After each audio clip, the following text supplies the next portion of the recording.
আল্লাহ রাসূল সাল্লাল্লাহু আলাইহি সাল্লাম যখন এক খোদার দাওয়াত দেওয়া শুরু করলেন, বেঈমান মুশরিকরা আমার নবীকে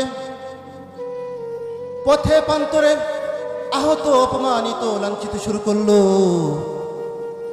আমার নবী অত্যন্ত ধৈর্য, পরম সাহসিকতার সঙ্গে কালিমার দাওয়াত দেওয়া শুরু করলেন। কালিমার দাওয়াত দিতেই লাগলেন। আর দলে দলে মানুষ কালিমা পড়ে মুসলমান হতে লাগলো। বলেন আল্লাহু আকবার।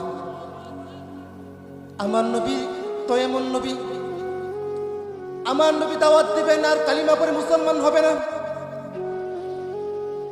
আমার নবী তো এমন ছিলেন,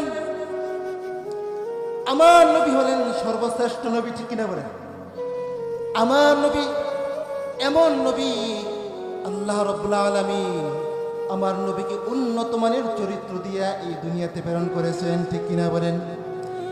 আমার নবী দাওয়াত দেওয়া লাগে নাই, আমার নবীর চরিত্র দেখাই দলে দলে মানুষ কালিমা পড়ে মুসলমান হয়েছে, ঠিক কিনা? কেমন চরিত্রের অধিকারী ছিলেন মানুষ, যেখানে 33 কোটি খোদা মানত, আর সেখানে আল্লাহ রাসূল বললেন এক খোদাকে মানতে হবে। আর আল্লাহ রাসূল দাওয়াত দিয়েছেন, দাওয়াত দেওয়ার কারণে তো মানুষ মুসলমান হয়েছেন। সাথে সাথে আল্লাহ রাসূলের চরিত্র দেখা, আল্লাহ রাসূলের সৌন্দর্য চরিত্রে মুক্ত হইয়া শত শত বেঈমান মুশরিক তারা মুসলমান হয়েছে। বলেন আল্লাহু আকবার। কেমন চরিত্রের দিকে দিয়েছে দেখেন, আল্লাহ রাসূলের চরিত্র কেমন ছিল। আল্লাহ রাসূলকে একবার এক ইহুদি দাওয়াত দিছে যে অমুক তারিখ আমার বাড়িতে যাইবা, তোমার দাওয়াত, অমুক তারিখ যাইবা। আল্লাহ রাসূল বাড়িতে গেছেন, দাওয়াতের ডেট অনুযায়ী বাড়িতে গেছেন। ইহুদি বলতে লাগলো, হে মুহাম্মদ, তুমি কেন আসছো? তুমি কেন আসছো? আল্লাহ রাসূল বললেন, আপনি না আমাকে দাওয়াত দিছেন, এই জন্য তো আসছি। ইহুদি বলতেছে, না না না, তোমার দাওয়াত দিছে না, যাও যাও যাও। আমাদের অবস্থা কি হইতো?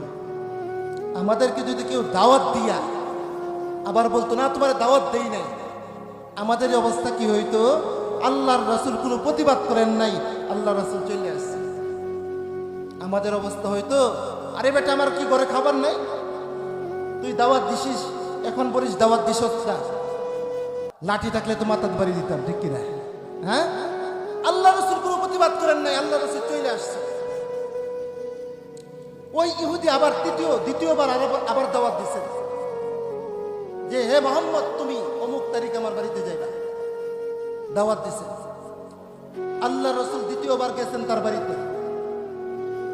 বাড়িতে যাওয়ার পর ওই ইহুদি আবার বলতে লাগলেন, হে মুহাম্মদ, তুমি কেন আসছো? আপনি তো দাওয়াত দিয়েছেন, এই জন্যই তো আসছি। তখন ওই ইহুদি বলতে লাগলো, না না, আমি তোমার দাওয়াত দিই না, যাও যাও। আল্লাহ রাসূল চলে আসছে, আল্লাহ রাসূল কোনো প্রতিবাদ করেন না, চলে আসছে। তৃতীয় দিন আবার দাওয়াত দিচ্ছেন,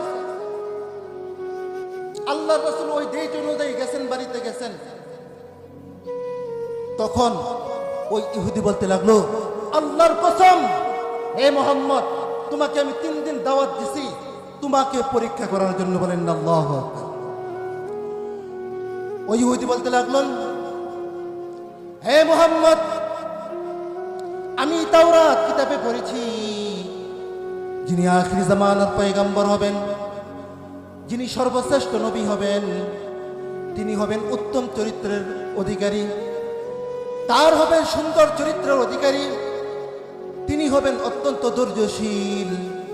ও মুহাম্মদ, আমি তোমাকে পরীক্ষা করেছি, আমার বিশ্বাস হয়েছে, ও মুহাম্মদ, তুমি হইলা আখির জামানার পয়গম্বর বিশ্বনবী মুহাম্মদ সাল্লাল্লাহু আলাইহি সাল্লাম। বলেন আল্লাহু আকবার। ওই ইহুদি বলতে লাগলো, ও মুহাম্মদ, আর দেরি কইরো না, আমাকে এখনই কালিমা পড়ে মুসলমান বানায়া দাও। বলেন আল্লাহু আকবার।